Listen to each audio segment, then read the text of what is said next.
warahmatullahi wabarakatuh. Perkenalkan, nama saya Siva Azhar Nurulsabila. Saya dari kelas 7F dan saya sekarang akan membahas buku tentang berteman dengan kematian catatan gadis lupus. Penerbitnya Ombak Terbit pada tahun 2011. Penulisnya Sinta Ridwan, pengarangnya Dunia Sinta Ridwan. Tempat penerbitnya di Yogyakarta. Jumlah halamannya ada 363 halaman. Novel ini menceritakan gadis yang bernama Sinta yang menderita penyakit lupus. Sinta tak pernah menduga jika lupus menyerangnya, tak kalah dengan HIV dan AIDS. Penyakit ini dikatakan belum ada obatnya. Saat ia mengetahui dirinya terjangkit lupus, yang terbayang dalam benaknya adalah kematian. Lupus membuat tubuhnya melemah dari hari ke hari, tetapi dia berjuang memaknai hari-hari menjelang kematiannya. Bagian kematian bukanlah sesuatu yang menakutkan, tetapi kematian adalah teman akrab baginya.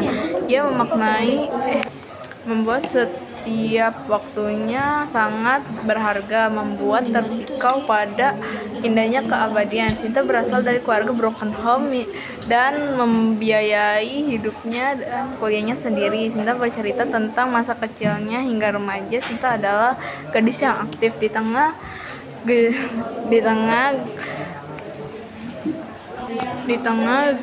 segala problematik di dalam keluarganya, hingga suatu ketika dia memutuskan untuk pergi kuliah dan menjauh dari rumah dan keluarganya. Ia bertahan dengan berusaha kerja membiayai hidupnya dan kuliahnya, hingga ada suatu hari 14 Februari 2005 hingga ia ingin mendonorkan darahnya. Mulai dari sanalah cerita ini bergulir menuju cerita-cerita perjuangannya yang semakin hari semakin keras dan berat. Mulai tes darah, pingsan di ATM, rumah sakit, klinik, resep obat, dokter resepsionis, dan semua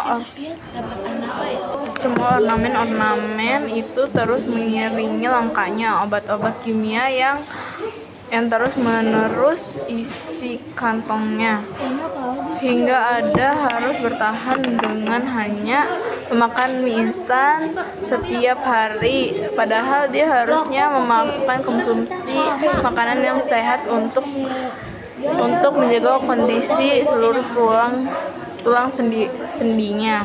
Terasa remuk, tak berdaya, menjadi sosok makhluk kegelapan karena dia selalu merasa sakit yang luar biasa ketika ia tersentuh dengan sinar matahari. Pengobatan demi pengobatan dia jalani, bermacam obat kimia dia konsumsi, dan akhirnya pada Mei 2006 dia berjanji pada dirinya sendiri dan alam raya untuk tidak mengobati lupus dengan obat kimia. Suatu ketika dia chat dengan temannya, kemudian sang teman mengatakan bahwa ada satu obat lupus yang tidak menggunakan obat kimia sama sekali, yaitu kebahagiaan. Sinta pantang menyerah dan tidak pernah dia terlihat sedih atau terpuruk terhadap teman-temannya. Dia selalu memberikan senyum semangat pada orang-orang di sekitarnya, terutama pada penderita penyakit yang sama dengan dirinya, bahwa hidup harus disyukuri, bahwa hidup harus dihidupi, sebab pada akhirnya hidup adalah obat sesungguhnya dari setiap makhluk di dunia. Hingga usianya 25 tahun, Sinta masih bisa berkarya dengan memberikan senyum indahnya pada setiap orang di sekitarnya. Aku mau hidup 1000 tahun lagi. Satu kata yang patut ditiru dari Sinta, si penderita lupus, adalah semangat. Sinta adalah gadis yang tegar. Ketika dokter mengatakan bahwa penderita lupus tidak bisa lepas dari obat-obat kimia, dia justru menolak anjuran itu. Dia diberikan nama Aku. Tangan